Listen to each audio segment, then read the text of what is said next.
اب آپ اس مبارک سلسلے کا 19واں حلقہ سماعت فرمائیں۔ صحابہ کی یہ بات سن کر بجائے ڈرنے کے اور ایمان بڑھ گیا، اور ان کی زبان سے نکلا قالو حسبنا اللہ ونعم الوکیل۔ یہ وہ کلمہ مبارکہ ہے جو سیدنا ابراہیم نے جب آگ میں ڈالے گئے کہا تھا، اور یہ وہ کلمہ مبارک ہے جب صحابہ نے احد کے مسئلے پہ کہا تھا، اور یہ وہ کلمہ مبارک ہے جب بی بی عائشہ پہ تہمت لگی تو انہوں نے کہا تھا، اور یہ وہ کلمہ مبارک ہے جس کو بی بی ابراہیم الخلیل کی بیوی ام اسماعیل نے جب انہیں چھوڑ کے جا رہے تھے انہوں نے بھی کہا تھا حسبنا اللہ ونعم الوکیل۔ یہ ایک عجیب کلمہ ہے، بس اللہ اس کے پڑھنے کی توفیق دے۔ حتیٰ کہ علماء نے کتابیں لکھی ہیں القول الجمیل فی بیان حسبنا اللہ ونعم الوکیل۔ اس کے بڑے عظیم فوائد ہیں، منافع ہیں، اور اس میں عظیم برکات ہیں کہ آدمی حیران ہو جاتا ہے۔ بہرحال آپ زیادہ علم میں نہ پڑھیں، بس یہ ہے کہ جتنا یاد ہو پڑھ لیا، چلتے پھرتے وضو ہو نہ ہو پڑھتے رہے حسبنا اللہ ونعم الوکیل۔ بس ہر مشکل کے لیے اللہ کی رحمت سے یہ ایک سیر اعظم ہے، بس یقین ہو کر دیکھیں کہ کیسے اللہ کی مدد آتی۔ حتیٰ کہ شاہ ولی اللہ رحمۃ اللہ نے یہ لکھا ہے کہ یہ کلمہ پڑھنے والا اگر یہ سمجھے کہ میرا کام نہیں ہوگا تو کہتے ہیں تو مسلمان ہی نہیں۔ اس کی وجہ وہ کہتے ہیں جب قرآن کہتا ہے کہ جب جس نے پڑھا فن قلبوا بنعمت فوراً کامیاب ہو گیا، تو یہ کیسے ناکام ہو گیا؟ تو اب جناب سب صحابہ نے یہ کہا، اور خدا کی قدرت یہ ہے کہ صحابہ نے کہا حضور بالکل ہم تیار ہیں، ہمیں کوئی غم نہیں، ہمارے زخموں کو آپ نہ دیکھیں، بلکہ ہمیں زخم جو ہے یہ اور انگیخت کر رہے ہیں کہ آج کفر سے بدلہ لیں۔ ابو سفیان آخر بھاگ گیا، اس نے کہا کہ بھائی یہ بڑا مشکل مسئلہ ہے، تو اس لیے بہتر یہ ہے کہ اب جاؤ، کیونکہ وہ یہ تو دل میں سمجھتے تھے نا کہ اللہ کا نبی تو سچا ہے، آخر وہ ہمارے پیچھے تعاقب میں جو آ رہا ہے تو ہو سکتا ہے اللہ کی طرف سے کوئی ہدایت آ گئی ہو پھر ہم مارے جائیں۔ اس لیے قرآن کہتے ہیں فَانْقَلَبُوا بِنِعْمَةٍ مِّنَ اللَّهِ وَفَضْلٍ لَّمْ يَمْسَسْهُمْ سُوءٌ۔ اللہ نے فرمایا کہ تم دیکھو پھر ہم نے تمہیں کیسے واپس کیا امراء الاسد سے، کہ تمہیں کوئی تکلیف بھی نہ پہنچی، لیکن اللہ نے تمہیں عزت بھی دی، نعمت بھی دی، کہ اب بغیر جنگ کے جو شکست تھی ہم نے فتح میں بدل دی کہ کافر بھاگ گئے۔ جو فرار ہو ناکام تو وہی ہوتا ہے نا جو بھاگ جائے، جو اپنا گھر چھوڑ کے مدینہ چھوڑ کے 50 میل اور آ جائے لڑنے کے لیے، وہ تو نہیں شکست والا سمجھا جاتا۔ تو جنگ احد کا یہ مقام جو تھا اس طرح ختم ہوا۔ وجہ یہ تھی کہ اللہ نے فرمایا کہ میرا بدنی ہم یہ چاہتے تھے کہ آپ کی زندگی میں ہی آزمائش ہو جائے، کہیں ایسا تو نہ ہو کہ اگر آپ پہ موت آ جائے تو صحابہ پھر ان کے پاؤں ہی اکھڑ جائیں۔ وما محمد الا رسول قد خلت من قبلہ الرسل افإن مات او قتل انقلبتم علی اعقابکم۔ کیا اگر میرا نبی شہید ہو جائے یا قتل ہو جائے تو پھر تم دین سے بھی پھر جاؤ گے؟ تو ہم یہ چاہتے تھے کہ ایک ہی دفعہ صحابہ کی آزمائش۔ اچھا، اب جن صحابہ کے پاؤں اکھڑ گئے تھے ان کے بارے میں بھی اللہ نے فرمایا وَلَقَدْ عَفَا عَنْهُمْ، میرا بدنی میں نے ان کو معاف کر دیا۔ ان کی اگر غلطی ہوئی ہے، یہ پیچھے ہٹے ہیں، یہ ڈر گئے، لیکن ہم نے ان کی غلطی معاف کر دی ہے۔ صرف معاف نہیں کی بلکہ آپ کو اس کے بعد بھی حکم دیتی ہے کہ اب بھی جب کوئی مسئلہ ہو تو وَشَاوِرْهُمْ فِي الْأَمْرِ، ان کے مشورے کے بغیر کوئی قدم نہیں۔ تو سرکار دو جہاں اللہ تبارک و تعالیٰ نے گو جنگ احد میں پہلے بھی مسلمانوں کو فتح ہوئی، کفر بھاگ گیا، لیکن مسلمانوں سے جو غلطی ہوئی، حضور پاک کے فرمان میں کوتاہی ہوئی، اس کا انجام شکست، پھر شکست کو اللہ نے فتح میں بدل دیا۔ اور ایک خاص عنایت بدر پہ ہوئی کہ اذ یغشیکم النعاس امنۃ منہ وینزل علیکم من السماء۔ اللہ نے فرمایا کہ پھر ہم نے ان پر ایک اونگ، ایک تھوڑی سی نیند مسلط کر، ایک تھوڑی سی ایسے ہر آدمی پہ ایک نیند آ گئی، حتیٰ کہ تلوار ہاتھ میں گر گئی۔ اس نیند میں ہم نے ایسی رحمت رکھی تھی کہ سب وہ زخم بھول گئے، تکلیفیں بھول گئیں، دکھ بھول گئے، پھر فریش ہو گئے آدمی، پھر تر و تازہ ہو گئے۔ تو اللہ تبارک و تعالیٰ نے اس احد کے غزوے کی ایک پوری تحقیق، تخطیط پورے قرآن میں بیان فرمائی ہے۔ اللہ اگر توفیق دے تو آدمی کو وہ پوری آیات وما تفاسیر اور وما ترجمے کے دیکھنی چاہیے۔ وما علینا الا البلاغ۔ برادران اسلام، محترم بھائیوں، آج کافی وقفے کے بعد الحمدللہ دروس سیرت نبوی کا سلسلہ اللہ کی رحمت سے پھر شروع کر رہے ہیں، کیونکہ رمضان المبارک، اس کے بعد موسم حج، پھر حج کے مصروفیات درس، تو الحمدللہ آج پھر ہم اپنے اس دروس کی جن کا تعلق سیرت رسول پاک صلی اللہ علیہ وسلم سے ہے، جیسا کہ آپ حضرات نے جنہوں نے دروس سنے ہیں، آپ کو یاد ہوگا کہ ہم نے دروس کی ابتدا کی تھی اس دور سے جو حضور سرکار دو جہاں صلی اللہ علیہ وسلم کی پیدائش سے قبل کا دور تھا، اسے زمانہ جاہلیت کہا جائے۔ اس کے بعد پھر حضور صلی اللہ علیہ وسلم کی ولادت سے قبل جو ارحاسات، جو واقعات پیش آئے، پھر سرکار دو جہاں صلی اللہ علیہ وسلم کی ولادت مبارکہ، پھر آپ کا دور رضاعت، اس کے بعد آپ کا دور صبا، پھر آپ کا دور شباب، پھر حضور صلی اللہ علیہ وسلم کا سیدہ خدیجہ سے نکاح، پھر سرکار دو جہاں صلی اللہ علیہ وسلم کا دور شباب، اور اس کے بعد پھر نزول وحی کی ابتدا، پھر وحی اترنے کے بعد آغاز دعوت اسلام، پھر حضور صلی اللہ علیہ وسلم کے دعوت اسلام میں مشکلات، صحابہ رضوان اللہ علیہم اجمعین پر امتحانات کے پہاڑ ٹوٹ پڑے، پھر صحابہ رضوان اللہ علیہم اجمعین کی ان مشکلات کے بعد ہجرت حبشہ، پھر بعض حضرات کی ہجرت مدینہ منورہ، پھر سرکار دو جہاں صلی اللہ علیہ وسلم کی اپنی ہجرت مبارکہ، اور ہجرت مبارک کے بعد غزوہ بدر، جو اسلام کا سب سے اول غزوہ تھا، جسے اللہ کے قرآن نے بھی یوم الفرقان کے نام سے تعبیر فرمایا، جس میں اللہ نے اسلام کو عزت دی، اسلام کا بول بالا ہوا، جس میں کفر کی طاقت جو تھی وہ ٹوٹ گئی، لیکن دشمنیوں کی آگ زیادہ بھڑک۔ اس کے بعد پھر کفار قریش کا اجتماع، کفار قریش کا وہ انتقام اور جذبہ انتقام، اور پھر اس کے بعد غزوہ احد۔ غزوہ احد میں حضور صلی اللہ علیہ وسلم کے لیے مشکلات، صحابہ کے لیے سب سے بڑا امتحان،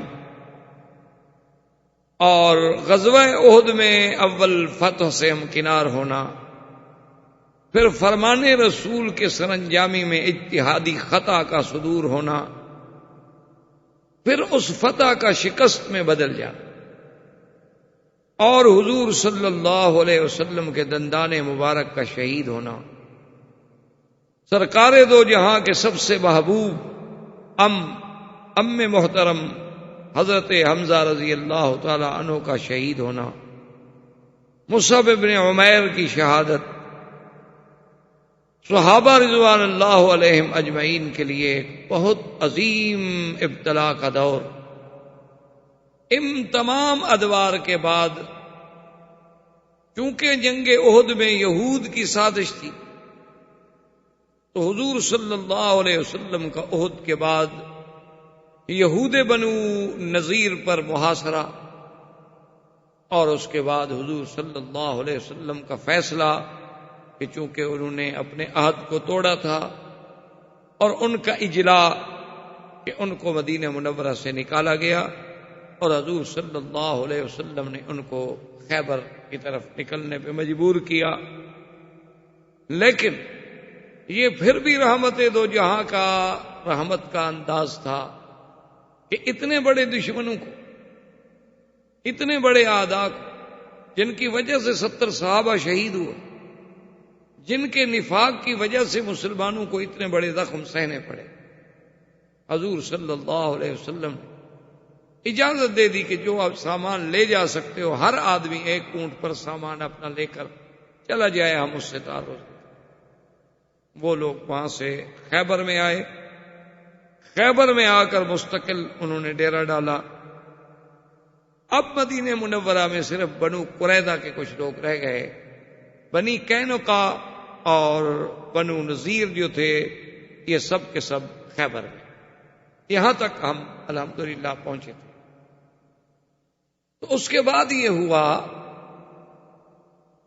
کہ جب یہودیوں کو اتنا بڑا صدمہ سہنا پڑا کہ وہ تو سینکڑوں سالوں سے مدینہ منورہ میں ڈیرا ڈال کے بیٹھے ہوئے تھے، اور مدینہ منورہ میں ان کا ایک بڑا روب تھا۔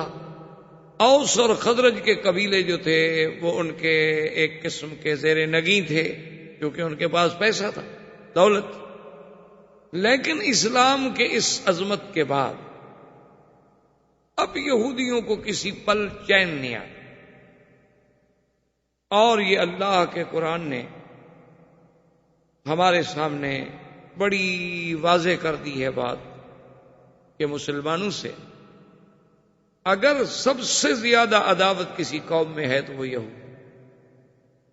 ویسے تو مسلمانوں کے عیسائی بھی دشمن، مسلمانوں کے سکھ بھی دشمن، ہندو بھی دشمن، بدھ مت بھی دشمن، ہر فرقہ کافر جو ہے وہ اسلام کا دشمن۔ لیکن اگر ان کی عداوتوں کو سامنے رکھا جائے تو پھر سب سے زیادہ بغض جو ہے، سب سے زیادہ عداوت جو ہے وہ یہود کے لیے۔ اس کو قرآن نے وضاحت فرما دی ہے کہ لَتَجِدَنَّ أَشَدَّ النَّاسِ عَدَاوَةً لِلَّذِينَ آمَنُوا الْيَهُودَ وَالَّذِينَ أَشْرَكُوا۔ اللہ نے فرمایا کہ میرے نبی صلی اللہ علیہ وسلم آپ پائیں گے یہود کے دل میں سب سے زیادہ عداوت، اور مشرکین یہ سب سے بڑے دشمن ہیں۔ اسی لیے تاریخ عالم کا اگر آپ بنظر غائر مطالعہ کریں اور بنظر انصاف دیکھیں تو اسلام کے خلاف سرکار دو جہاں صلی اللہ علیہ وسلم کے زمانے سے لے کر آج تک جتنی سازشیں ہوئی ہیں، ہو رہی ہیں، ان سب کے پیچھے یہودیوں کا۔ اسلام میں جتنے فرقے بنے، اسلام کو جس طرح ٹکڑوں میں تقسیم کیا گیا، اسلام میں جس طرح رفض اور شیعت کی بنیاد رکھی گئی، خارجیت کی بنیاد رکھی گئی، کرامتہ اور باطنیہ کو مارد وجود میں لایا گیا، کرامیہ، قدریہ، مشبہہ کے فرقے پیدا کیے گئے، اور اسی طرح پھر آگے آپ چلتے آئیں قادیانیت کا فرقہ ابھرا۔ اسی طرح آپ دیکھیں کہ انگریزوں کے آنے سے قبل میں آپ کے پورے ہند میں کوئی ایسی فرقہ واریت، کوئی ایسی اختلاف، کوئی ایسی فرقہ بندیاں اور گروہ بندیاں نہیں تھیں۔ ان سب کے پیچھے جو ہے وہ سب یہود کا۔ حتیٰ کہ محدثین نے یہ بات واضح کر دی ہے کہ سرکار دو جہاں صلی اللہ علیہ وسلم نے جو ارشاد فرمایا ہے کہ ستفترق امتی علی 73 فرقۃ کلہم فی النار الا ما انا علیہ واصحابی، او کما قال النبی صلی اللہ علیہ وسلم۔ حضور نے فرمایا کہ میری امت جو ہے وہ 73 فرقوں میں بٹ جائے گی، اور یہ امت سے مراد یہ نہیں کہ یہودی نصارہ، وہ تو کافر ہے، معنی یہ ہے کہ وہ امت جو مجھے ماننے والی، میری امت یعنی مسلمان، کلمہ پڑھنے والے، حضور کی نبوت پر ایمان لانے والے 73 فرقوں میں بڑھ جائیں گے۔ اور آپ نے فرمایا کہ وہ 73 میں سے سب کے سب فرقے جہنمی ہوں گے، صرف ایک فرقہ جو ہے وہ ناجی اور جنتی ہوگا۔ صحابہ نے پوچھا حضور وہ کون سا فرقہ ہوگا، اس کو ہم کیسے پہچانیں گے؟ فرمایا الا ما انا علیہ واصحابی، جو میرے اور میرے صحابہ کے رستے پہ ہوں گے صرف وہ نجات پائیں گے، اس کے علاوہ جتنا 72 فرقہ ہے وہ سب کا سب جہنم میں جائے گا۔ تو محدثین نے، علماء نے، مورخین نے یہ بات ثابت کی ہے دلائل سے کہ وہ 72 کا 72 فرقہ جو جہنمی ہے، ان 72 فرقوں کا موجد جو ہے وہ یہودی، ان تمام فرقوں کے پیچھے دماغ جو ہے وہ یہودی. کہیں عبداللہ ابن سبا آپ کو نظر آئے گا، کہیں آپ کو حسن ابن صباح نظر آئے گا، کہیں اسی کی کماش کے لوگ نظر آئیں گے. وہ اسلام میں داخل ہوئے، اپنے آپ کو مسلمان کہا، لیکن مسلمانوں میں فرقے محبت کے نام پر کچھ گروہوں نے سیدنا علی کرم اللہ وجہہ کو اتنا آگے بڑھا دیا کہ نصیری بن گئے، ان کو خدا کا درجہ دے دیا کہ حضرت اللہ تبارک و تعالی حضرت علی میں حلول کر گئے ہیں، اس لیے ان کا نعرہ ہی مولا علی ہو گیا. وہ حضرت علی کو مولا بمانے سردار نہیں کہتے، وہ مولا کہتے ہیں ہوا مولاکم. جیسے اللہ تبارک و تعالی تمہارا مولا ہے، اب تمہارا مولا جو ہے وہ حضرت علی ہے رضی اللہ تعالی عنہ. اور پھر ان کے کرامات. اسی طرح ایک فرقہ خوارج و نواصب کا بن گیا جو اہل بیت کا دشمن تھا، انہوں نے اہل بیت کی شان میں گستاخیاں کی. اسی طرح ایک باطنیہ کا فرقہ وجود میں لایا گیا جنہوں نے کہا کہ یہ قرآن کا ظاہر اور ہے اور باطن اور. انہوں نے کہا ایک حکم جو ہے بظاہر آپ کو دیا جا رہا ہے اور ایک باطن اس کے اندر ہو. انہوں نے کہا جیسے قرآن کہتا ہے کہ حرم علیکم الخمر، کہ آپ پہ ہم نے شراب حرام کر دی ہے. انہوں نے کہا مولوی تو یہ شراب کو حرام کر رہے ہیں بیچارے، یہ جو شراب بکتی ہے بازاروں میں. حالانکہ معنی یہ تھا کہ تم غرور میں نہ آؤ اور اس دولت کے نشے میں نہ آؤ. یہ پینا جینے کا تو مسئلہ بھی کوئی نہیں، یہ تو پینے کوئی فرق نہیں پڑتا. اس کے پینے سے تو خدا کو بندہ جو ہے خدا تک پہنچ جاتا ہے. جب وہ نشے میں ہوتا ہے تو اس کا دماغ پرواز کرتا ہے اور اللہ میاں اس کو مل جاتے. تو ان لوگوں نے اللہ کے قرآن کو بدلا. انہوں نے کہا طلاق مرتان سے یہ کوئی نکاح طلاق کے مسئلے تھوڑے، اللہ پاک کو یہی مسائل قرآن میں بیان کرنے کے لیے اتارا.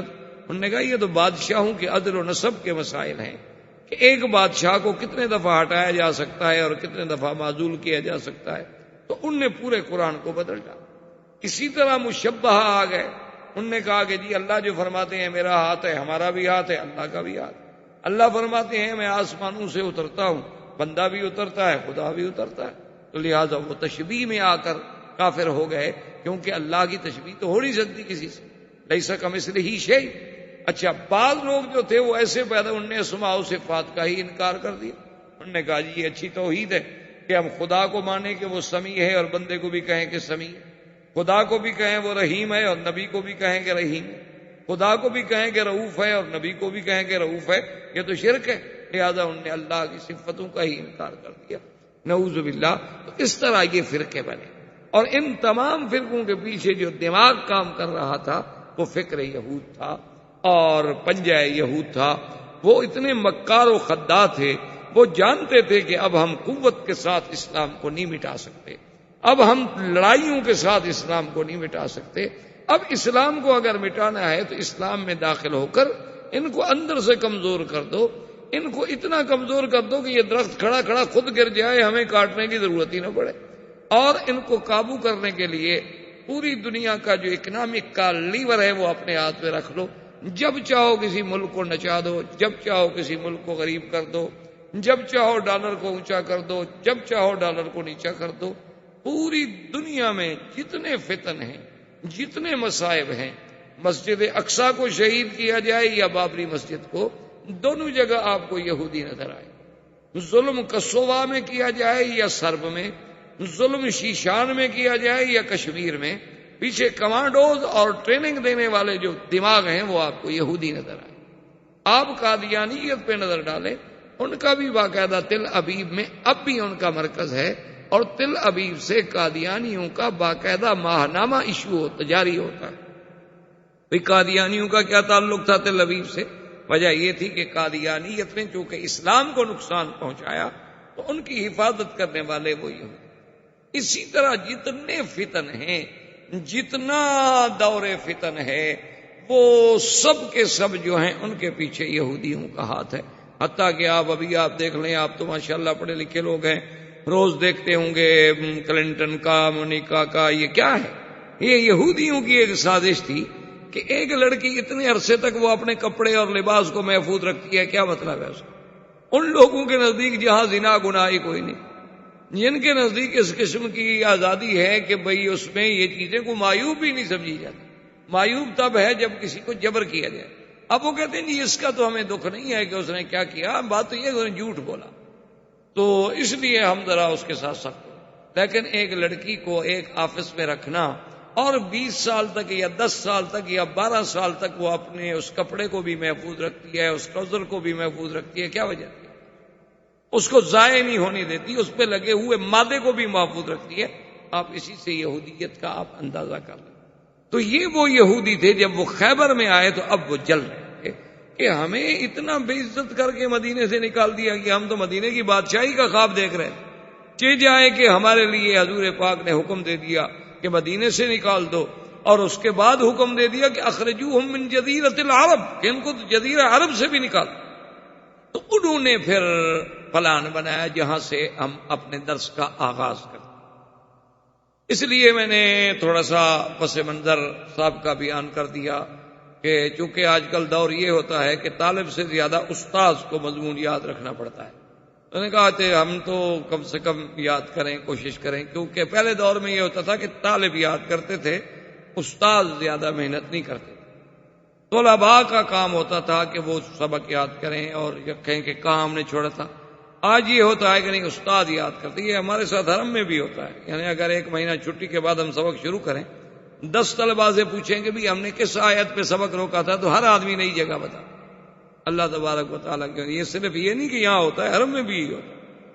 تو بہرحال میں نے اس لیے ایک پس منظر عرض کر دیا کہ تاکہ اگلی بات سمجھنے میں جب تک سابقہ تسلسل ذہن میں نہیں آئے گا تو بات سمجھ نہیں۔ تو یہودیوں کا ایک بہت بڑا سردار تھا جس کا نام تھا حیی ابن اخطب، ان کا بہت بڑا سردار اور بہت پڑھا لکھا۔ تو حیی ابن اخطب اور سلام ابن مشکم، یہ دونوں جو تھے، انہوں نے اپنے ساتھ چند اور لوگ بھی لیے اور ایک وفد بنا کر یہ چلے مکہ مکرمہ۔ سب سے پہلے یہ مکہ مکرمہ ابو سفیان کا دور تھا، یعنی مکہ مکرمہ میں اس وقت جو سربراہ تھے وہ ابو سفیان سے آ کے ملے۔ انہوں نے کہا کہ ہم آپ کے پاس آئے ہیں، آپ کے ساتھ بھی بدر میں ایک بہت بڑا سانحہ گزر چکا ہے کہ آپ کا 70 سردار مارا گیا۔ ٹھیک ہے، آپ نے عہد میں لڑائی لڑی اور ہم لوگوں نے آپ کی مدد کی، جس کی وجہ سے ہمیں بھی وہاں سے نکالا گیا۔ لیکن عہد کی لڑائی میں مسلمانوں کے صحابہ تو شہید ہو گئے، لیکن آپ لوگوں کو کیا ملا؟ آپ تو جنگ ہار گئے۔ اس نے کہا کیسے ہار گئے؟ صحابہ شہید ہو گئے، ہم نے 70 آدمی ان کا بدلہ لے لیا۔ انہوں نے کہا عجیب بات کر، کیا بدلہ لے لیا؟ وہ تو اگر حضور صلی اللہ علیہ وسلم کے کہنے پر وہ تیر انداز جو تھے وہ دروازہ نہ چھوڑتے تو آپ تو جنگ ہار چکے، آپ تو بھاگ رہے تھے۔ وہ تو ان سے اتحادی خطا ہو گئی، انہوں نے یہ سمجھا تھا کہ بھی اس دروازے پہ ہم نے اس وقت تک قائم رہنا ہے جب تک جنگ نہ جیتی جائے۔ جب دیکھ لیا ابھی کافر بھاگ رہے، انہوں نے کہا اب کھڑے رہنے کی کیا ضرورت، چلو بھی ہم بھی مال غنیمت اٹھا لیں۔ تو ان لوگوں نے وہ دروازہ خالی کیا تو خالد بن الولید نے عقب سے حملہ کیا۔ انہوں نے کہا تو یہ کوئی بڑی بات نہیں ہے، فتح تو تب ہوتی کہ تم مدینے پہ قبضہ کر لیتے، تم تو خالی واپس آ گئے مکے، نہ مدینے پہ قبضہ کیا، نہ کوئی مسلمان گرفتار ہوا۔ تم نے کامیابی کیا حاصل کی، مجھے یہ تو بتاؤ۔ جنگ جیتنے کا مطلب تو یہ ہوتا ہے نا کہ دشمن کے علاقے پہ قبضہ کرو، حضور صلی اللہ علیہ وسلم کی تحریک کو ختم کر دو۔ وہ تو اسلام کی تاریخ اسی طرح چل رہی ہے، انہوں نے تو الٹا جنگ جانے اتنے بڑے نقصان کے بعد ہم پہ حملہ کر دیا، اور اتنی بڑی شکست کے بعد انہوں نے بدر صغرا تک تمہارا تعاقب کیا، تم بھاگ گئے۔ وہ تو عہد کے بعد حضور صلی اللہ علیہ وسلم خود اپنے صحابہ کے ساتھ تمہارے تعاقب میں چلے اور تم بھاگے، اور ساری دنیا میں مشہور ہوا کہ قریشی بھاگ گئے، مکے والے بھاگ گئے، مکے والے، تم تو ذلیل ہو کے آئے ہو، تم نے کون سی جنگ جیتی ہے؟ ابو سفیان نے کہا بات تو ٹھیک ہے۔ اس نے کہا تم کیا چاہتے ہو؟ اس نے کہا کیا چاہتے ہیں بھئی، اب ہم مل کے بدلہ لیں مسلمانوں سے، ابھی تک ہم ان کا کچھ نہیں بگاڑ سکے۔ پھر حضور صلی اللہ علیہ وسلم نے آپ کو دعوت دی کہ موعدکم ببدر، کہ چلو اگلے سال بدر میں پھر لڑائی ہوگی، تم بھی آ جانا ہم بھی آ جائیں۔ پھر بھی تم بھاگ گئے، تم نہیں گئے، حضور پاک تو آ گئے بدر۔ وہ تو پوری دنیا نے دیکھ لیا کہ مسلمانوں میں تو اب بھی اتنا دم خم موجود ہے کہ وہ مدینے سے چل کے بدر آ گئے، لیکن تم مکے سے بھی نہیں نکلے ڈر کے مارے۔ تو تم کیسے سردار ہو؟ کیا تم نے اسلام کا مسلمانوں کا مقابلہ کیا ہے؟ تیار ہو جاؤ، یہاں سے تم لشکر نکالو، وہاں سے خیبر سے ہم لشکر نکالیں گے، اور بنی غطفان، بنی سلیم، بنی فزارہ، ان احابیش، ان سب قبائل کا میں دورہ کر رہا ہوں، ان سب کو تیار کر کے ایک ہی دفعہ ہم مدینہ منورہ پہ حملہ کریں تاکہ ہمیشہ کے لیے مدینے کی سلطنت جو ہے وہ ختم ہو جائے اور مدینے پہ ہم قابض ہو۔ انہوں نے کہا بھائی ابو سفیان نے کہا بات تو ٹھیک ہے۔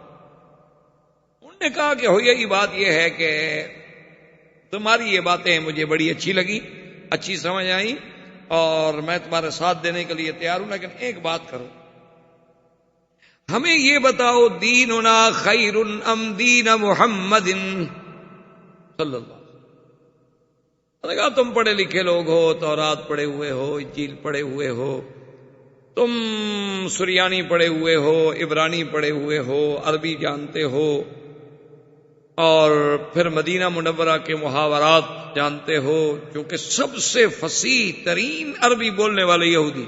اب بھی یہودی جب عربی بولتا ہے تو بڑی فصاح لغت، وہ یہ بازاری لغت نہیں بولتا۔ تو یہ بتاؤ کہ ہمارا دین بہتر ہے یا دین محمد مصطفیٰ بہتر؟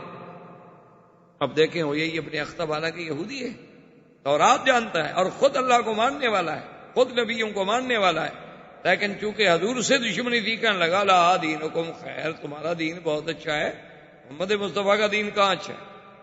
یعنی شرک اچھا ہے، بت پرستی اچھی ہے، غیر اللہ کا سجدہ کرنا اچھا ہے، چونکہ دشمن کو فائدہ لینا تھا، اس لیے وہ بدبخت یعنی اپنے دین سے بھی پھر گیا۔ حالانکہ اس کا اپنا دین تو وہ اہل کتاب تھے، وہ یہود تھے، وہ تو خدا کو مانتے تھے، لیکن کہنے لگا دینکم خیر یا ابا سفیان، ابو سفیان تمہارا دین بہت اچھا ہے، دیکھو تم سب مل جل کے رہتے ہو، اللہ کے نبی نے تو دیکھو آ کے لڑا دیا، ماں بیٹے سے جدا ہو گئی، بیٹا ماں سے جدا ہو گیا، بھائی بھائی سے جدا ہو گیا، خاندانوں کے خاندان اجڑ کے رہ گئے، اور کوئی مدینے چلے گئے، کوئی مکے میں رہ گئے، ان نے تو جی وہ باپ دادے کے دین کو ہی جھٹلا دیا، ان کا دادا پر دادا جس دین پہ تھے اس کو بھی غلط کر دیا، تمہارا دین بہت اچھا ہے۔ ابو سفیان خوش ہو کے کہا اب وہی نا بات، کیوں ایسا کیسے مقابلہ کریں؟ اگر ان کا دین اچھا ہے تو پھر ہم کیوں لڑتے رہیں بھائی؟ ہاں اگر ہمارا دین اچھا ہے، اسی لیے جب تک کہ آدمی کسی کو کسی مذہبی نقطۂ نظر پر اس کے اندر کوئی جذبہ پیدا نہ کرے، اس وقت تک نہ تحریکیں چلتی ہیں اور نہ کوئی بندہ جان دیتا۔ اسی لیے یہ آپ کے سیاسی لیڈر جو ہے نا یہ بڑے چالاک ہوتے ہیں، جب ان کو تحریک چلانی ہو تو پھر یہ علماء کے دروازے پہ، مولوی صاحبان کے دروازے پہ، مدارس کے دروازے پہ آ کے کہ دین والے آدمی تھوڑا سا تو آگے آئے نا، تاکہ لوگوں کو ہم کہہ سکیں کہ بھائی ہم تو نظام مصطفیٰ کے لیے لڑ رہے۔ تو جب حضور کے نظام کی بات آئے گی تب لوگ جان دیں گے، ایسے کو پاگل تھوڑا ہو گیا کسی لیڈر کے لیے مر جائے، اگر مرے گا تو ہر کوئی کہے گا یار تو مردود ہے، خودکشی کر کے حرام موت مر گیا، دفع ہو، 2 مریں گے، 4 10 15 20 ختم۔ لیکن جب اسلام کی بات ہوگی تو پھر ہر بندہ سمجھتا ہے کہ میں تو اب اللہ کے رسول کے لیے جانتا ہوں۔ اس لیے ان کو جب ابھار دیا کہ تمہارا دین اچھا ہے تو اب قریش بھی تیار ہو گئے، اور یہی ابن اختب نے جا کے بنو سلیم سے معاہدہ کیا، بنو غطفان سے معاہدہ کیا۔ بنو غطفان ایک بہت بڑا قبیلہ تھا اور بڑا جنگجو قبیلہ تھا، ان نے کہا کہ ہوئی ابن اختب تم فکر نہ کرو، 4000 تو صرف ہم دیں گے نا آپ کو لڑنے میں۔ اور بنو فزارہ سے معاہدہ کیا۔ یہ تمام معاہدے ہونے کے بعد آپ یعنی اندازہ کریں کہ 10,000 آدمی اس زمانے میں صرف لڑائی لڑنے والا، 10,000 مقاتل، یعنی آپ سوچیں کہ آج سے 1400 سال پہلے 10,000 آدمی کا جنگ کے لیے نکلنا کوئی معمولی سی بات نہیں ہوتی۔ 10,000 مقاتل تیار ہوا، اور یہ خبریں ایستا ایستا ایستا ایستا چلتے چلتے مدینہ منورہ میں بھی پہنچی کہ یا رسول اللہ صلی اللہ علیہ وسلم، یہودیوں نے اپنی سازشوں کا جال بچھا دیا ہے، ان کے وفود بن گئے ہیں، کوئی وفد کہیں جا رہا ہے، کوئی وفد کہیں جا رہا ہے، اور بڑی زبردست تیاریاں ہو رہی ہیں، اور اب ان کا منشا یہ ہے کہ ایک ہی دفعہ مدینے پہ حملہ کریں، اور جب ایک ہی دفعہ مدینہ منورہ پہ حملہ کریں گے تو بس ہمیشہ کے لیے ان کی قوت کو توڑ۔ حضور صلی اللہ علیہ وسلم نے چونکہ اللہ کا حکم ہے، فرمایا فشاورہم فی الامر، فَإِذَا عَزَمْتَ فَتَوَكَّلْ عَلَى اللَّهِ. میرے مدنی صلی اللہ علیہ وسلم جب کوئی مسئلہ پیش آئے تو اپنے صحابہ سے مشورہ، اپنے صحابہ سے رائے لیں. حضور پاک نے تمام صحابہ کو بلایا، سیدنا ابو بکر، سیدنا عمر، سیدنا عثمان، سیدنا علی، بڑے بڑے اجلہ صحابہ، تمام صحابہ اکٹھے ہوئے.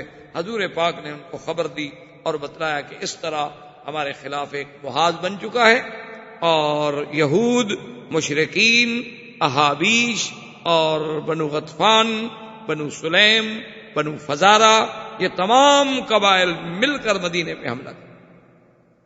اب بتائیں، صحابہ کرام نے اپنی اپنی رائے دی. حضرت سلمان فارسی رضی اللہ تعالی عنہ کھڑے ہوئے. انہوں نے کہا کہ یا رسول اللہ صلی اللہ علیہ وسلم، اگر اجازت ہو تو میں کچھ عرض کر سکتا ہوں. انہوں نے فرمایا کہ ہاں بات کر.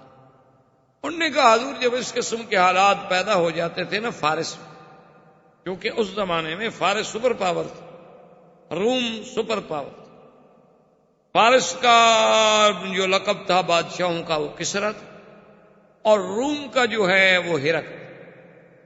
تو یہ اس وقت کی، اس زمانے کی بہت بڑی سپر پاور تھی. انہوں نے کہا کہ فارس میں یہ ہے کہ اگر کسی مقام پر کسی قلعے کو، کسی علاقے کو، کسی شہر کو بچانا ہے اور ہماری طاقت کم ہے، دشمن کی طاقت بہت زیادہ ہے، تو ہم پھر خندق کھودتے ہیں. حضور پاک نے فرمایا وہ خندق کیا ہوتی ہے؟ کیونکہ عرب میں تو پہلے خندق کبھی کھودی نہیں گئی، اسلام میں تو کبھی خندق کا کوئی تصور بھی نہیں. اس نے کہا حضور خندق ایسے ہوتی ہے جیسے ایک ندی کھود دی جائے، ایک نہر کھود دی جائے. وہ اتنی چوڑی ہوتی ہے کہ گھوڑا پھلانگ کے نہ گزر سکے، اور اتنی گہری ہوتی ہے کہ کوئی اندر اگر اس کے آ جائے تو پھر اس کو چڑھنے میں دقت ہو، اور اتنی طویل ہوتی ہے کہ جہاں سے دشمن کے آنے کا خطرہ ہے اس راستے کو روک دے. تو یہ خندق جو ہے یہ ہمارے لیے ایک دفاع کا کام کرتی ہے. اس کا فائدہ یہ ہوتا ہے کہ اگر دشمن کی طاقت 1000 ہے اور یہاں اگر آپ نے 100 آدمی بھی مورچے میں بٹھا دیا ہے تو وہ 1000 آدمی اندر نہیں آ سکتے، کیونکہ جب اندر آئے گا تو کیسے آئے گا؟ آخر خندق میں اترے گا تو جو تیروں والے دیکھ رہے ہیں وہ انتظار کرتے رہیں گے، چڑھنے کی کوشش کرے گا، اترے گا، وہ تیروں پہ رکھ لیں گے اس کو، اور گھوڑے جو ہیں وہ پھلانگ نہیں سکتے ہیں. اور دشمن اتر کے پھر چڑھے تو یہ کوئی مذاق تو ہے نہیں، اونٹ بھی پھلانگ نہیں سکتے ہیں. تو وہ جو ہے ہمارے لیے ایک بہت بڑا حصار ہوتا ہے. ہم کھانے کا، پینے کا، پانی کا اندر سب کچھ رکھ لیتے ہیں کہ بھی اگر محاصرہ لمبا ہو جائے اور دشمن زیادہ دیر بیٹھ جائے تو ہم کم سے کم بھوکے تو نہ مر جائیں. تو یہ سارے انتظام کرنے کے بعد حضور نے فرمایا کہ بھی میری رائے میں تمہاری رائے بہت اچھی ہے، میں اس کو قبول کرتا ہوں اور ہمیں خندق کھودنی چاہیے. اسی کے لیے اس غزوے کا نام جو ہے احادیث مبارک میں غزوہ خندق، اور اسی لیے اس کا نام غزوہ احزاب. احزاب کہتے ہیں حزب، یعنی مختلف جماعتیں ٹکڑے ٹکڑے بن کے ایک حزب بن کے آ گئی میدان میں، کیونکہ یہ بھی تو مکے والے اور یہودی اور غطفان اور فزاری اور سلیم یہ سارے احابیش مل کے آ رہے تھے. اسی لیے اس کا نام غزوہ احزاب بھی ہے اور اس کا نام غزوہ خندق. اب جب خندق کی کھدائی شروع ہوئی، آپ جب مدینہ منورہ میں جاتے ہیں تو آپ نے بھی دیکھا ہوگا کہ خندق کا، کیونکہ اس کے تھوڑے تھوڑے نشانات تو اب بھی باقی، تھوڑے تھوڑے آثار خندق کے اب بھی باقی ہیں کہ بھی اس جگہ خندق ہوتی. لیکن اس بات کو سمجھنا گو یہ بڑے بڑے علماء کا کام ہے اور علمی مسئلہ ہے، لیکن تھوڑی سی آسانی کے لیے میں عرض کر دوں تاکہ جتنی بات آپ کے سمجھنے کے لیے آسان ہو. ایک سب سے بڑا مشکل مسئلہ ہے جس میں ہمارے بڑے بڑے علماء الجھ کے رہ جاتے ہیں کہ بھی اس طرف خندق کھودنے کی آخر کیا وجہ تھی؟ تو مدینہ تو ادھر ہے اور خندق ادھر کھودی گئی. اب بھی آپ جائیں تو آپ دیکھیں نا کہ مثلا مدینہ تو رسول کدھر ہے، حرم کہاں ہے؟ حضور کے زمانے میں تو بس یہی شہر تھا نا جتنا حرم ہے، بلکہ یہ سمجھیں کہ اب حرم بڑا ہے. اور اس کے بعد ابالی میں کچھ آبادی تھی، اسی طرح نابیہ میں کچھ آبادیاں تھیں، اسی طرح جانب احد میں کچھ چھوٹی چھوٹی بستیاں تھیں. یہ مدینہ منورہ تھا. تو اس طرف خندق آخر کیوں کھودی گئی؟ اس میں بڑے بڑے علماء جب حدیث پڑھاتے ہیں نا تو الجھ کے رہ جائے. وہ سمجھا نہیں۔ بہرحال یہ ایک علمی مسئلہ ہے جس کا تعلق علماء سے ہے، لیکن آپ کے یہ بتانے کی حد تک میں صرف آسانی کے لیے عرض کر دوں، مدینہ منورہ کو آپ تو الحمدللہ پڑھے لکھے لوگ ہیں، کبھی آپ نقشہ ہو، جب آپ مدینہ منورہ کا خریدہ دیکھیں گے، نقشے کو سامنے رکھیں گے، تو پھر آپ کو خندق کا سمجھنا بالکل ایک سیکنڈ بھی نہیں۔ اصل میں مدینہ منورہ کی پوزیشن یہ تھی کہ اس کی 3 طرف تو حرات ہے، اس کو کہتے ہیں ہرا، جیسے اب بھی ہے، آپ جانے مدینہ ہرا شرقیہ ہو، ہرا غربیہ ہو، ہرا جنوبیہ، یہ حرات۔ یہ 3 حرات جو ہیں ان میں نوکدار پتھر تھے، کالے کالے، اور بہت طویل عریض میدان میں اس سے فوج کے آنے کا کوئی تصور ہی نہیں کیا جا سکتا کہ کوئی فوج یہاں سے آ جائے۔ وہ اتنے نوکیلے، اتنے تیز ہوتے ہیں کہ اگر اونٹ آئے تو وہ زخمی، گھوڑے آئے تو وہ زخمی، بندے آئے تو وہ زخمی، تو وہ تو وہاں سے گزرنا ہی مشکل ہے۔ تو 3 جانب میں تو وہ ہر رہے تھے، ہر رائے واقم تھا، ہر رائے شرقیہ تھا، ہر رائے غرب۔ اب 3 طرف سے تو مدینے کو انہوں نے روک لیا نا، ادھر سے تو آپ کو خندق کی ضرورت ہی نہیں کہ وہاں سے تو دشمن کی فوج آ ہی نہیں سکتی۔ ایک جانب جو تھی ماں بین شرقی والغربی، وہاں تھے بنو قریظہ یہودی، ان کے بڑے بڑے قلعے تھے۔ بنو قریظہ جو تھے ان کا حضور صلی اللہ علیہ وسلم کے ساتھ معاہدہ تھا، ان کی حضور صلی اللہ علیہ وسلم کے ساتھ صلح تھی، اسی لیے ان کو مدینے سے نکالا نہیں گیا۔ بنو قینقاع اور بنو نذیر کو تو اجلا کر دیا گیا، لیکن بنو قریظہ کو یہاں سے اجلا نہیں کیا گیا، نکالا نہیں گیا، کہ ان کا معاہدہ تھا۔ انہوں نے کہا حضور آپ کا دشمن ہماری طرف سے حملہ آور نہیں ہو، چاہے ہم اس کو دولت سے روکیں، پیار سے روکیں، طاقت سے روکیں، لیکن ہم آپ کے دشمن کی مدد نہیں کریں اور اپنا راستہ نہیں دیں گے آپ کے خلاف، اور آپ ہمارے دشمن کو ہمارے خلاف راستہ نہیں دیں اور نہ اس کی مدد کریں گے۔ یہ حضور کے ساتھ معاہدہ تھا۔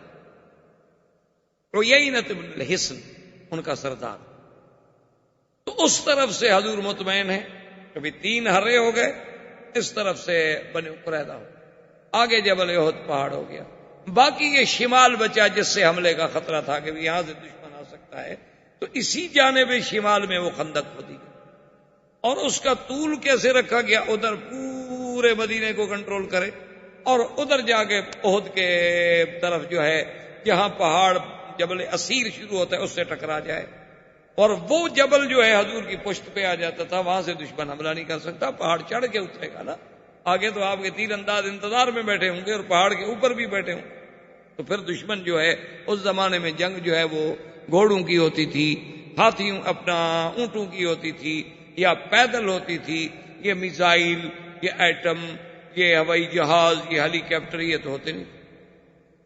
تو اس لیے خندق کی کھدائی کا سلسلہ اس جانب سے شروع کیا گیا کہ سب سے خطرہ جو تھا وہ اسی جانب۔ اب جناب جب اس طرف سے کھدائی کا سلسلہ شروع ہوا تو اب دیکھیں کہ انتظام حضور پاک نے یہ فرمایا کہ 10 آدمیوں کی ایک ٹولی بنا دی، اور ہر 10 آدمیوں پر ایک بندے کو امیر بنا دیا گیا کہ یہ 10 آدمی ہیں ان کے سردار، یہ 10 آدمی ہیں ان کے سردار، اور ہر 10 آدمی کے ذمہ یہ تھا کہ اس نے 40 ہاتھ جو ہے وہ کھدائی کر، عرض اتنا ہو کہ بھئی گھوڑا جمپ کر کے بھی کراس نہ کر سکے، نیچے اتنا ہو کہ کوئی جلدی سے نیچے سے اوپر چڑھ بھی نہ سکے، اور لمبائی اس کی وہ ہوگی ادھر مدینہ منورہ سے لگے گی اور ادھر جبل اسیر سے جا کے، تو یہ طے ہو گیا، اور اس پر حضور صلی اللہ علیہ وسلم کے صحابہ نے عمل کرنا شروع کر دیا۔ اور یہ صحیح حدیثوں میں ہے کہ جب وہ خندق کھودی جا رہی تھی تو اس وقت صحابہ مل کر ایک رجز پڑھتے تھے کہ اللہم لا عیش الا عیش الآخرہ فاغفر الانصار والمہاجرہ، کہ اللہ اگر کوئی عیش ہے، آرام ہے، تو وہ آخرت کا، دنیا تو کچھ نہیں، دنیا میں تو آرام ہے ہی نہیں، یہ دنیا تو ہے ہی کانٹوں کی سے، یہاں تو دشمنوں کو آرام ملتا ہے، اپنوں کو تو آرام نہیں ملتا، اور یا اللہ مہاجر و انصار کی مغفرت فرما۔ یہ صحابہ گا رہے ہیں رجز پڑھ رہے ہیں اور کھود رہے ہیں اور کھدائی ہو رہی ہے اور مقابلہ چل رہا ہے۔ اور یہی وہ موقع ہے جس پہ عبداللہ ابن رواحہ کی وہ مشہور رجز جو صحابہ نے پڑھی، اور صحابہ کہتے ہیں کہ جب ہم پڑھتے تھے تو سرکار دو جہاں بھی ہمارے ساتھ شریک ہوتے، واللہ لولا اللہ مہتدینا ولا تصدقنا ولا صلینا، یا اللہ اگر تو ہمیں ہدایت نہ دیتا تو ہم آج نہ نمازیں پڑھتے نہ خیراتیں کرتے، فانزلن سکینۃ علینا، یا اللہ ہم پر اپنی رحمت کی برسات کر دے۔ اور اگر ہم نے کافروں نے اندعو ابینا ابینا ابینا، اگر کافر ہمیں بلائیں کہ سلو کر لو تو ہمارا کھلا انکار ہے، کھلا انکار ہے۔ تو صحابہ کہتے ہیں کہ جب حضور بھی ملتے تو فرفع صوتہ، حضور اپنی آواز بلند کر۔ تو اتنی صحابہ نے یعنی اس محبت سے، اس تڑپ سے، اس جذبے سے، اس شوق سے خندق کو کھودا کہ اس کی تاریخ میں کوئی نہیں۔ اور اسی اسنا میں ایک پتھر آ گیا، اتنا شدید وہ پتھر تھا کہ صحابہ کہتے ہیں کہ ہمارے تمام ہتھیار جو تھے وہ بیکار، اب اس پر کوئی پتھر ہتھیار کام نہیں کرتا۔ تو سرکار دو جہاں صلی اللہ علیہ وسلم کو خبر دی گئی، یا رسول اللہ صلی اللہ علیہ وسلم، ایک ایسا سخت ترین پتھر آ گیا ہے کہ وہ نہیں، ہمارے ہتھیار، ہمارے اوزار، ہماری کدالیں، ہمارے فؤوس سب ٹوٹ گئے، اب آپ مہربانی فرمائیں۔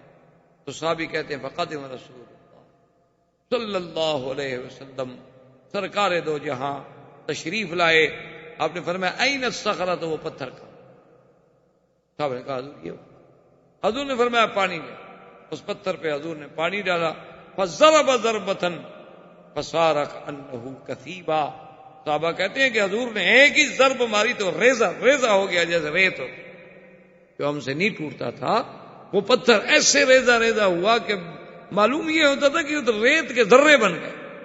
تو حضور صلی اللہ علیہ وسلم کا معجزہ اللہ نے اس احوال میں بھی دیکھا۔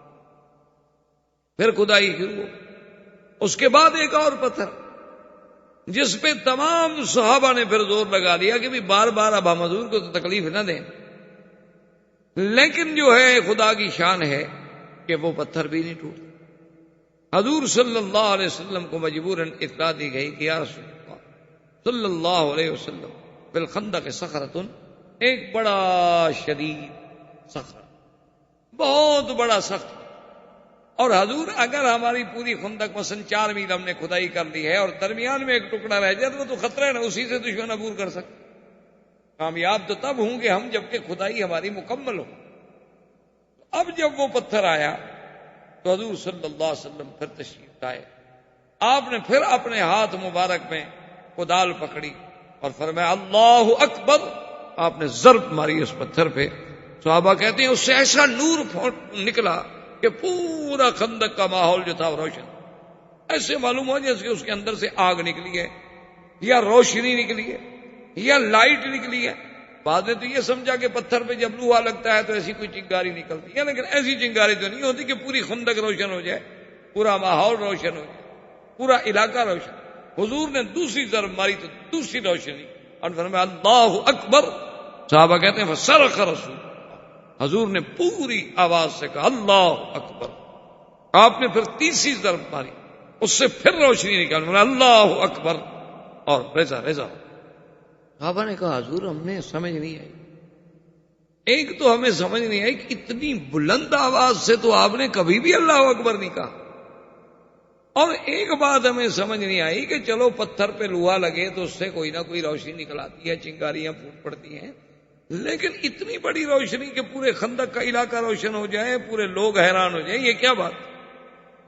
تو حضور پاک نے فرمایا کہ جب میں نے پہلی ضرب ماری تو اس روشنی میں اللہ نے مجھے روم کا علاقہ دکھلایا اور اشارہ ملا کہ محمد پاک تیرے صحابہ اور تیری اسلام کی فوج تو روم بھی فتح کرے گی۔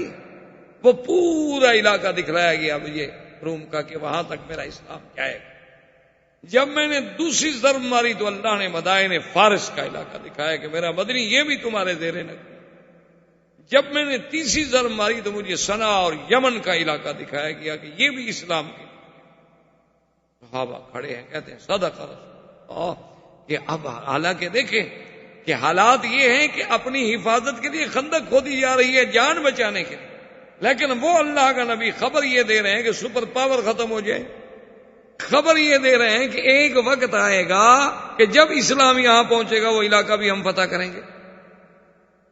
یہ باتیں صرف ایمان والے کے دل میں یقین بن سکتی تھیں، کسی دشمن کے دل میں تو یقین نہیں بن سکتی۔ وہ اس طرح ایک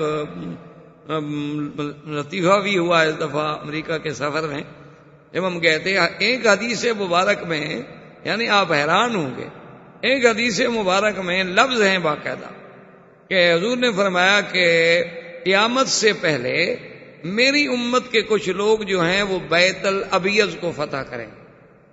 وائٹ ہاؤس، بیت الابیض کا کیا معنی ہے؟ تو حضور کا فرمان ہے۔ میں نے کہا امریکہ والوں کا، میں نے کہا یار یہ پتہ نہیں اللہ میں، اس لیے تو میں نہیں لے آیا یہاں، ورنہ ہمارا کیا تعلق تھا کہ ہم وائٹ ہاؤس دیکھنے کے لیے آتے ہیں، ہم مولویوں کا کیا کام وائٹ ہاؤس سے؟ تو ہو سکتا ہے کہ وہ حدیث ہمارے ذہنوں میں ہو اور اسلام ہمیں بتا رہا ہو کہ آپ ہم پہنچ سکتے ہیں، تو اسلام کا غلبہ بھی ہو سکتا ہے، کون سی مشکل بات۔ گو بعض علماء نے کہا کہ وہ بیت الابیض سے مراد فارس تھا، کوئی کہتے ہیں روم تھا، کوئی کہتے ہیں کچھ تھا، لیکن ان کا مجھے دکھائیں ان کے محاورات میں کسی محل کا نام بیت الابیض ہو۔ بھائی ان کا کوئی کسرا کے نام پہ محل ہوگا، کوئی ہرقل کے نام پہ محل ہوگا، کوئی فارس کے نام پہ محل ہوگا، بیت الابیض کیسے آ گیا آخر حدیث میں؟ اسی طرح ابو داؤد کی ایک حدیث ہے جس میں واضح حضور نے فرمایا کہ پانی پہ جنگ ہوگی۔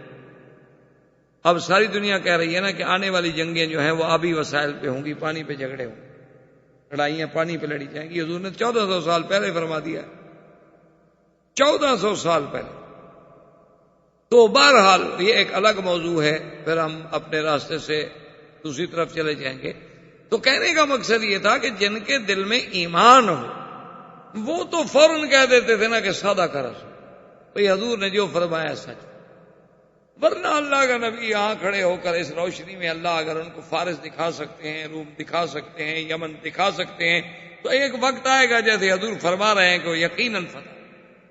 لیکن ان حالات میں پیشین گوئی ہو اور اس پر ایمان لانا بھی تو بڑے ایمان کا مسئلہ تھا۔ اچھا، اور جو منافق تھے مدینہ منورہ میں وہ بھی خندق کھدائی میں آگے جاتے تھے، تھوڑا سا 15-20 منٹ کام کیا، پھر بہانہ بنا کے جی مجھے پیٹ میں درد ہے، جیسے نالائق طالب علم کرتے، مدرسے میں آ جاتے ہیں، حاضری بھی لگوا لیتے ہیں، آدھے گھنٹے کے بعد ان کو پیٹ میں تکلیف شروع ہو جاتی ہے۔ یا جیسے ہمارے نالائق مسلمان اکثر رمضان شریف میں بیمار ہو جاتے ہیں تاکہ روزہ نہ رکھنا پڑے، بیمار کے لیے گنجائش ہے نا کہ روزہ قضا کر۔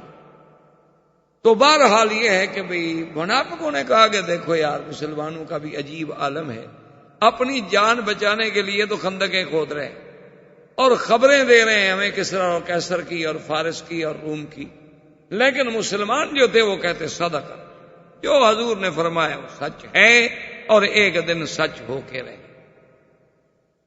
اور یہی وہ خندق کا واقعہ ہے کہ جس میں ایک صحابی نے آ کر حضور صلی اللہ علیہ وسلم سے عرض کیا کہ یا رسول اللہ، ایک تو پتھر کا کھودنا، دوسرا ہمارے پاس قلت غذا، کھانے کو کچھ۔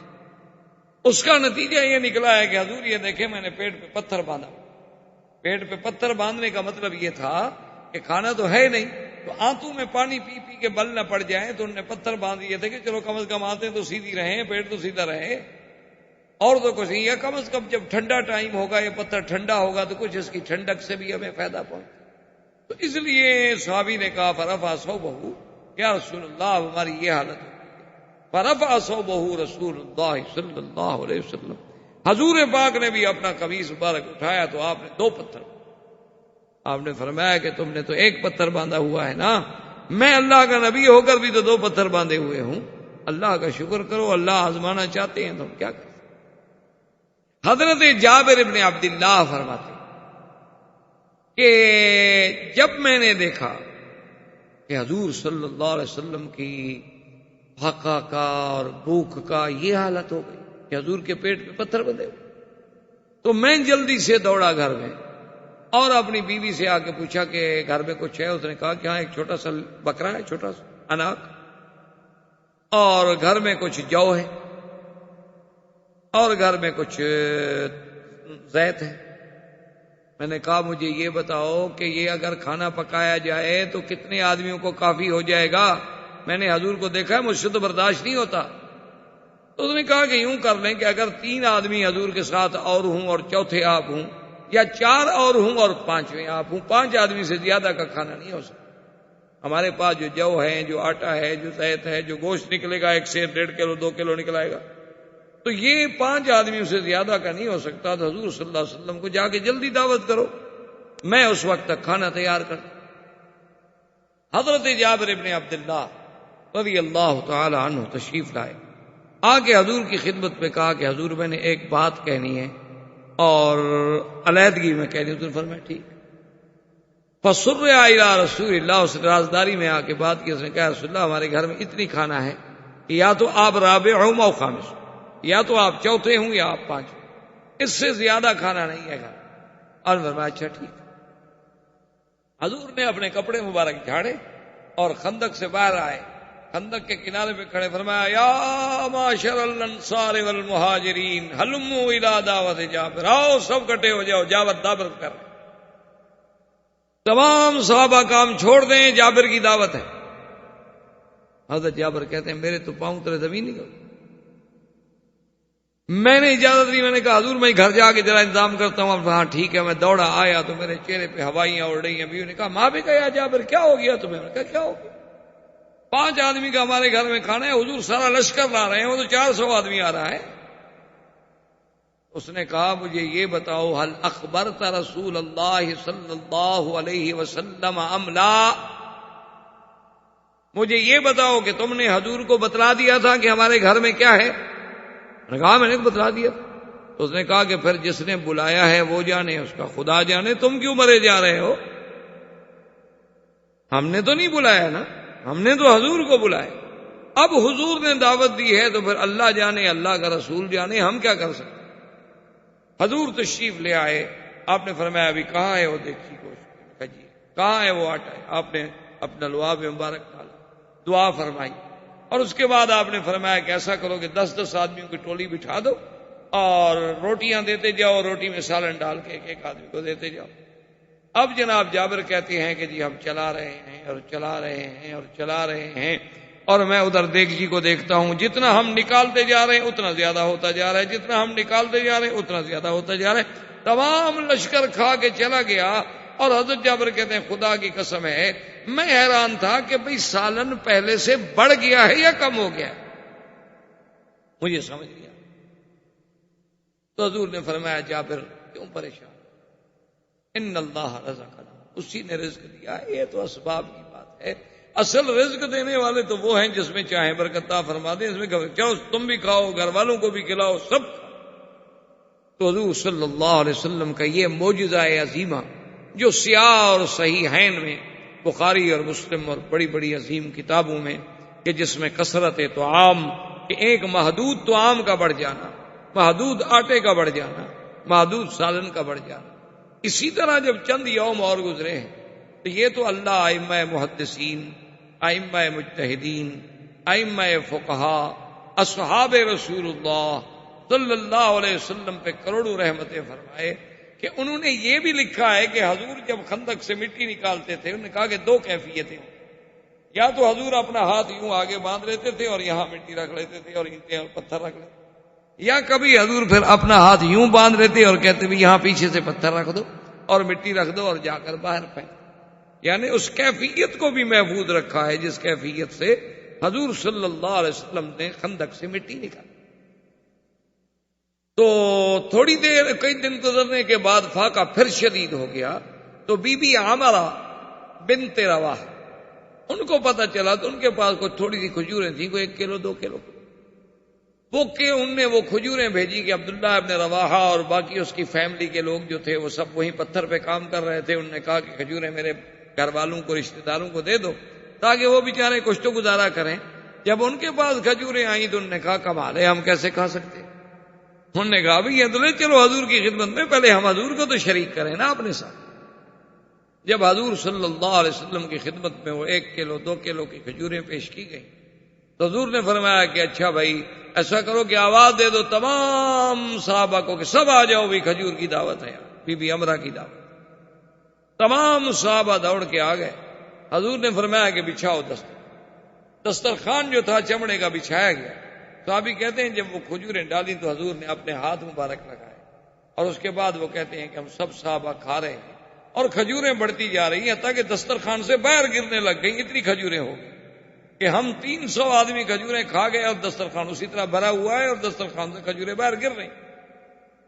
کہتے ہیں کہ حضور صلی اللہ علیہ وآلہ آلہ واصحابہ وسلم تسلیما کثیرا کثیرا کا یہ معجزہ مبارک جو ہے یہ بھی اسی خندق کے موقع پر پیش آیا کہ اللہ تبارک و تعالی نے حضور صلی اللہ علیہ وسلم کی برکت سے تمام خندق کے اپنا معجزات، اس کی کھدائی، اس کی محنت، حتیٰ کہ وہ خندق جو تھی تیار ہو گئی اور اسی اثنا میں دشمنان کفار قریش کا لشکر جو تھا وہ آپ حیران ہوں گے کہ 10,000 مقاتل لے کر، اور حضور کے ساتھ کتنے آدمی تھے سارے جمع کرنے کے بعد 3,000 3,000 بھی سارے مخلص نہیں تھے، منافقوں کی جماعت بھی اس میں شامل تھی، کل 3,000 آدمی جمع۔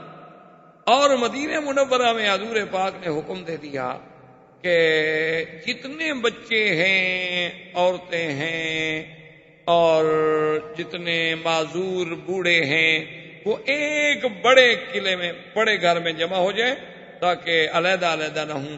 خدا نہ خواستہ ہم سب جوان تو ادھر لگے ہوئے ہیں، اگر کوئی دشمن حملہ کر دے تو ایک ایک گھر سے تو نہ پکڑ کے بچوں کو لے جائے، کم از کم ایک جگہ تو کہ ان کی حفاظت کرنا ہمارے لیے آسان ہو جائے، مشکل نہ ہو۔ تو ابو سفیان اپنے 10,000 لشکر کو لے کر اور ہوئی ابن اخطب، سلام اور بڑے بڑے یہودیوں کے سربراہ کے سارے آئے۔ ان کو بھی پتا تھا کہ وہ 3 حرات ہیں، ان حرات سے تو ہم مدینے جا نہیں سکتے۔ ان کو بھی پتا تھا کہ بنی قریظہ کے ساتھ سرکار دو جہاں کا معاہدہ ہے، ہم ادھر سے بھی نہیں جا سکتے۔ تو اسی لیے انہوں نے بھی اسی شمال کے علاقے کو تجویز کیا اور اسی شمال میں آگے پڑاؤ ڈالے اور جبل اوت تک کیمپ لگتے گئے، کیونکہ 10,000 آدمیوں کے لیے خیمے لگانے ہوں، ایک ایک خیمے میں اگر 8 آدمی ہوں تو کتنے خیمے لگیں گے؟ ہزاروں خیمے لگ گئے۔ اور وہاں ان کے لشکر، اونٹ، دولت، پیسہ، مال، وہ تو بالکل یعنی تیار ہو کر آئے تھے۔ اس طرح دشمنوں کی فوجیں ٹکرائیں اور مسلمانوں کے لیے خدا کی قدرت یہ ہے کہ ایک عجیب ہے۔ منافقوں نے جب دیکھا بھی 10,000 کا لشکر ہے، 10,000 سے کون لڑے؟ منافق نکل گئے۔ منافقوں کے نکلنے کے بعد خدا کی قدرت یہ ہے کہ مسلمان جو تھے بیچارے کمزور دل کے، ان کے بھی پاؤں اکھڑ گئے۔ انہوں نے کہا 10,000 آدمی سے کیسے لڑ سکتے ہیں؟ آپ سوچ سکتے ہیں کہ اس وقت میرے آقا پر اور آپ کے پروانوں پہ کیا گزری ہوگی کہ جب صبح کو اٹھے تو صرف 300 آدمی حضور کے ساتھ اور باقی سب گھروں میں چلے گئے، پکے مسلمان، صحیح العقیدہ مسلمان، لیکن پاؤں ڈرس گئے۔ اسی لیے قرآن کہتے ہیں نا ہنالک ابتلی المؤمنون وزلزلوا زلزالا شدیدا، یہ وہ تھا ابتلا مومنوں پر کہ ہل گئے جیسے زمین میں زلزلہ۔ اسی لیے قرآن نے نقشہ کھینچا ہے اذ جاؤکم من فوقکم ومن اسفل منکم واذ زاغت الابصار، کہ جب دشمن تمہارے اوپر سے بھی اور تمہارے نیچے سے بھی، دونوں طرف سے تمہیں گھیرے میں لے لیا، آنکھیں تمہاری پھٹی کی پھٹی رہ گئی۔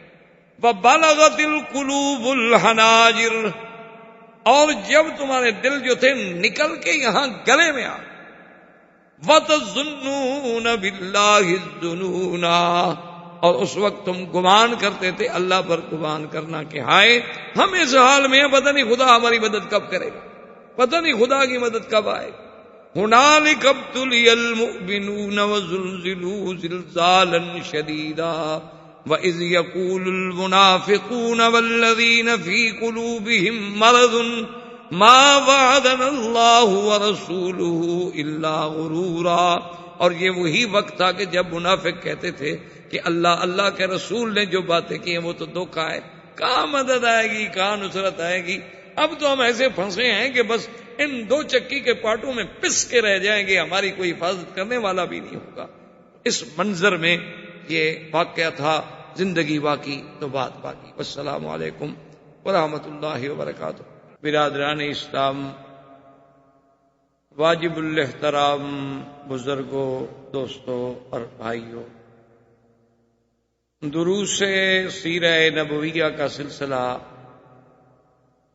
اللہ تبارک و تعالی کے فضل و منت سے سرکار دو جہاں صلی اللہ علیہ وسلم کی ولادت مبارکہ سے لے کر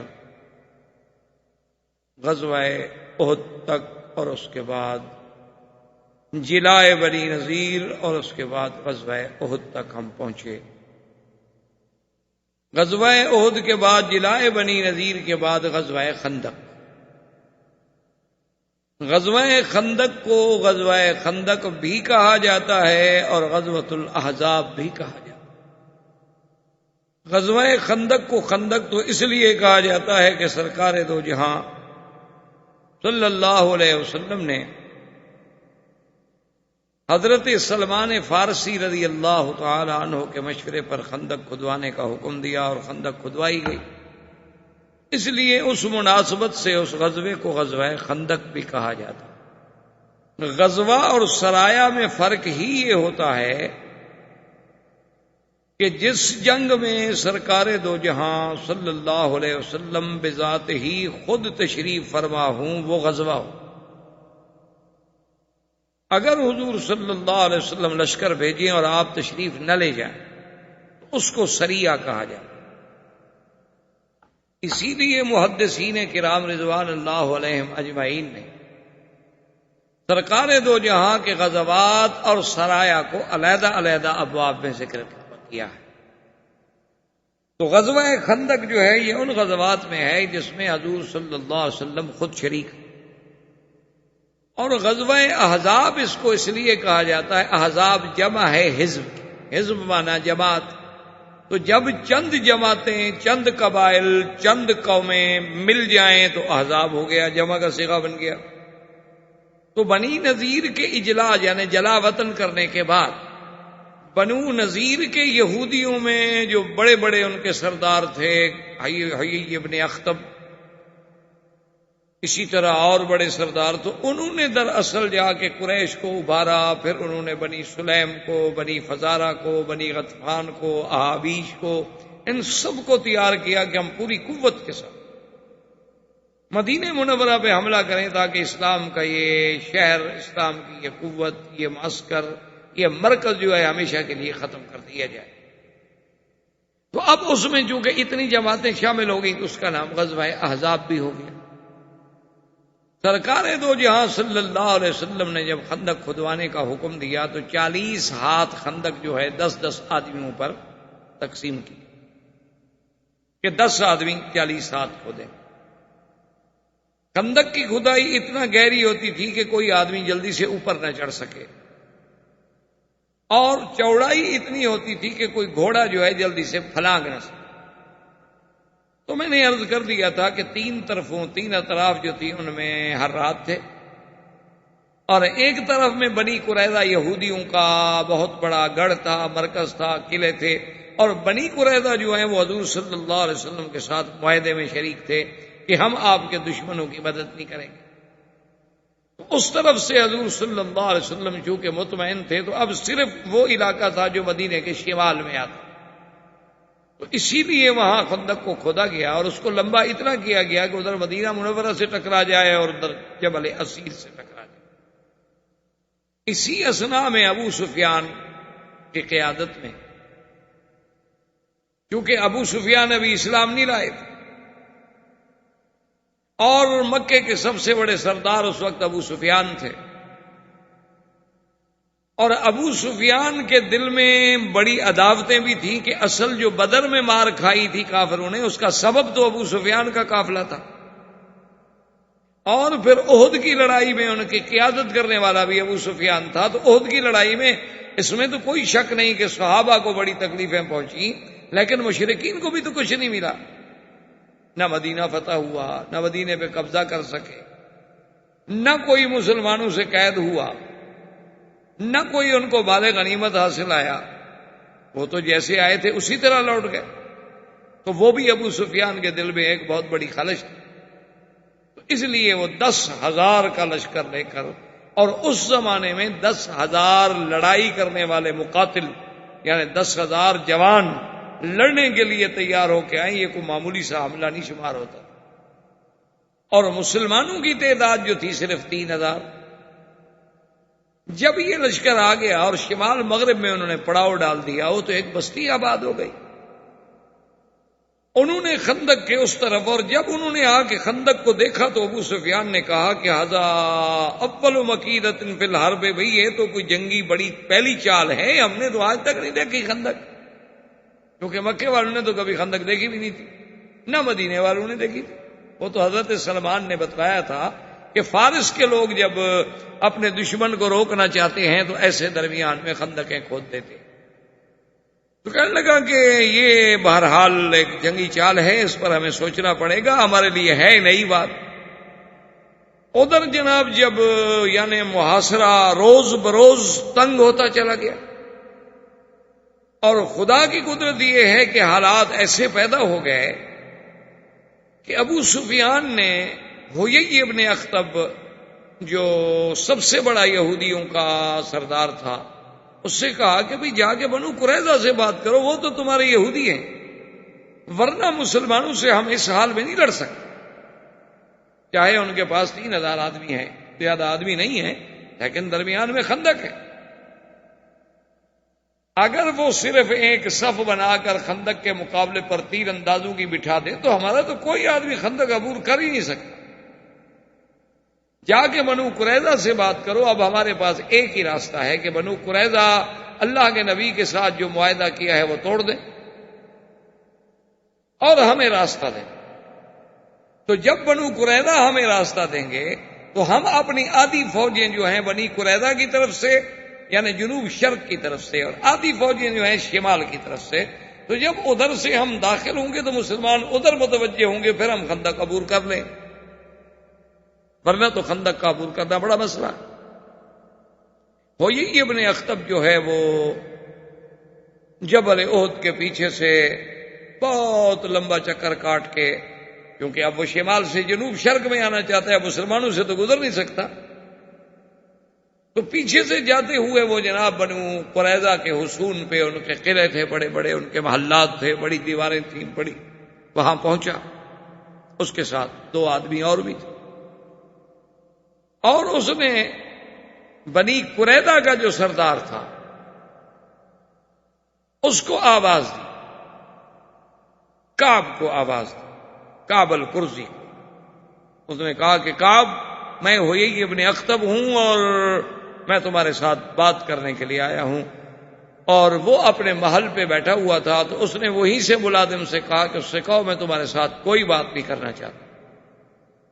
اس نے کہا عجیب آدمی ہو تم، یہودی ہو، یہودیوں کے ایک قبیلے کے سردار ہو، اور تم بنی قریظہ کے سردار ہو، میں بنی نذیر کا سردار ہوں.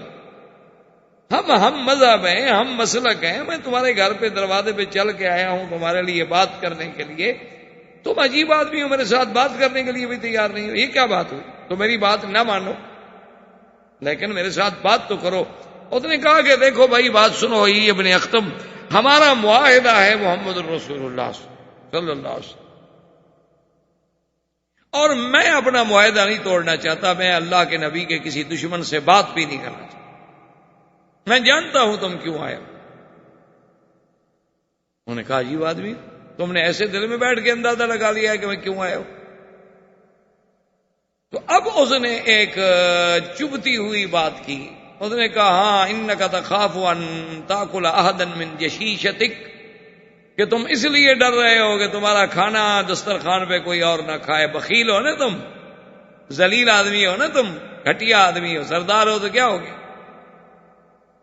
اب اس کو غیرت جاگی، اچھا مجھے تانا دیتے. اس نے کہا جاؤ.